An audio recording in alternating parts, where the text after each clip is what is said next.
Welcome to the MarineAndReef.com budget tank build series. Today we're going to talk about customizing the filter media that came in our Tunze ComVideos filter in this tank.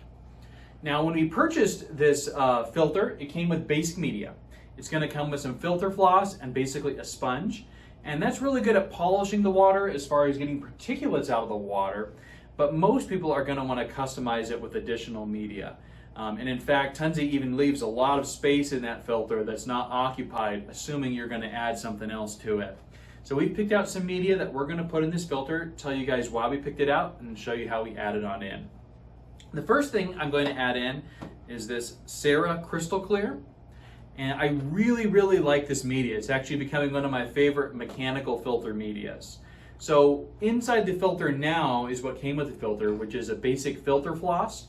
And filter floss is great. You put it inside the filter, it catches debris, you throw it away, and you put some more in. What I really like about this Sera Crystal Clear is this actually isn't a traditional filter floss. It's a floss-like substance, but it's actually a spun semi-plastic substance. And the big advantage of that is you can wash it out and reuse it again and again and again. So you may look at this and think, that's pretty expensive for some filter floss. But I often am able to get this at least 4 or 5 times wrung out and reused versus just thrown away every single time after one use. That's going to help us save some money when it comes to replacement media. And I frankly just kind of like the idea of not throwing things away all the time. So we're going to go ahead and put this in place of the filter floss so it can keep catching debris. And then we're going to add some chemical filtration media. Now there's a lot of different kinds of chemical filtration media out there. There's basically 3 categories. The first is activated carbon. And the main thing that your activated carbon is going to do is remove odors and discoloration from the water. So if you've ever looked through your tank and you've noticed a tint, a slight tint, either green or brown, it doesn't look perfectly clear, adding some filtration carbon can really quickly eliminate that and get the water clear again. The next, second most common kind of filter media, as far as chemical media, is going to be a phosphate remover. And phosphate is a problem primarily because it tends to fuel algae growth. So if we're able to put a phosphate remover in the filter, it can maintain those phosphates at low levels and cut down on algae. Phosphate, if it gets really high, can also be harmful to corals, but usually the biggest problem is just the algae growth. And the third most common chemical filter media is what I'm going to call a resin. And a lot of these resins generally remove a wide variety of different organics, as well as heavy metals and other things. What I've selected here is this Clear Effects Pro from Blue Life. And what I like about this is it includes all of those. So it's going to include an activated carbon, a resin, and a phosphate remover in one bag. It's very easy for us to add to the filter. And that's really nice, especially in a tank this size, where portioning out little bits of each of those medias could be a bit difficult. It's really nice to have one media that comes all together. You can just drop in the bag. One thing to note is how often do we need to clean and replace this media.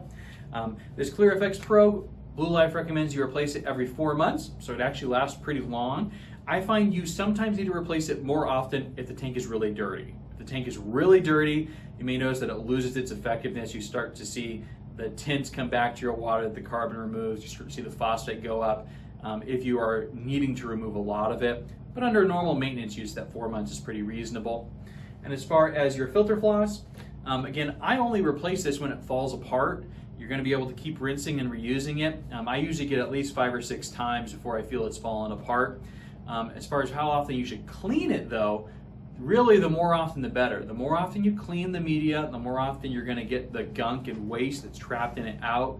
In this tank, I'm just going to plan on doing it once a week. So once a week, I'm going to add the Protobio we added in a previous video. I'm going to do my water change. I'm going to rinse out the media, clean the skimmer cup. So there's just a bunch of weekly chores that I do every week at the end of the week.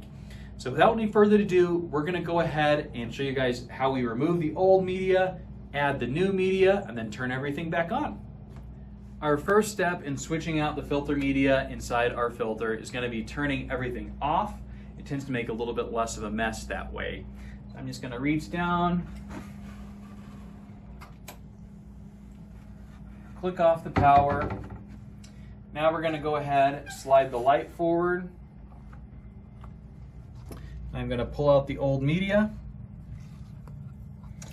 This is the filter sponge that came with the filter, and we're going to reuse that. It's a good coarse filter, and we can just keep wringing it out. Here's what used to be white filter floss that came with the filter, and you can see it's plenty dirty.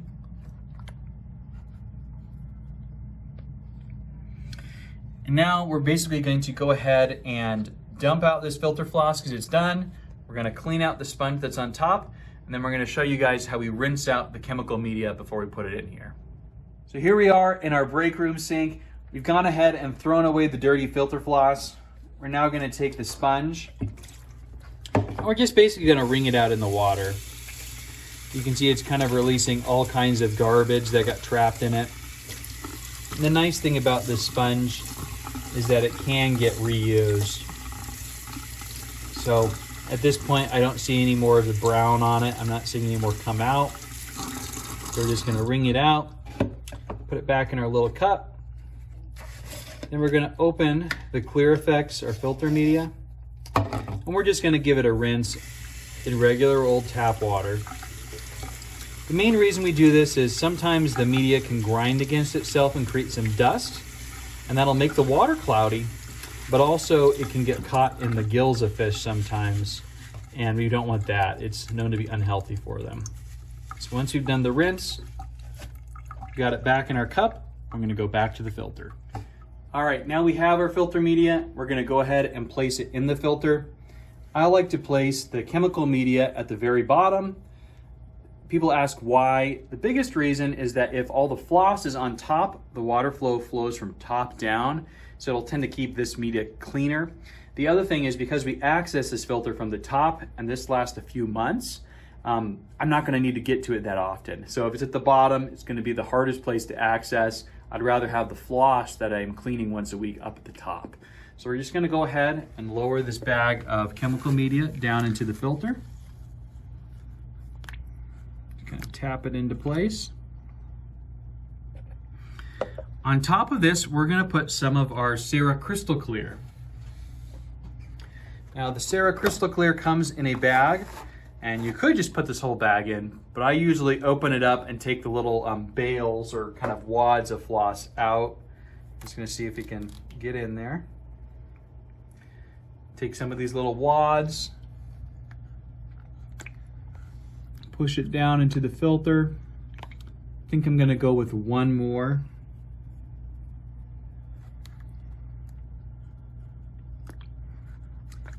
Those are gonna help to catch fine particulates and polish the water of particles. Then lastly, we're gonna take the coarse sponge, which is our big pre-filter. We're just gonna put it on the very top. That way, everything will go through that coarse filter first. The fine particles will get trapped by the crystal clear. Then after that, everything's gonna pass through the chemical media, which will help remove discolorations as well as some of the phosphate and any heavy metals with that metal remover. All right, everything's packed in there. We're gonna go ahead and turn the power on.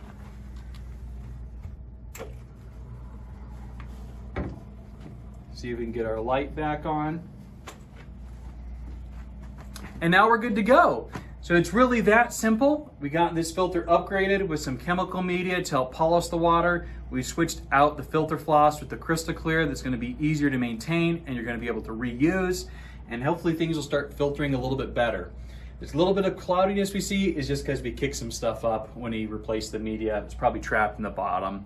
Should pass away in a few minutes to maybe an hour. If you liked what you saw today, keep watching for more. You can like and subscribe. We'll have more videos as we add more and more stuff to this, as we customize the equipment a little bit further and get more corals into the tank. Thank you very much.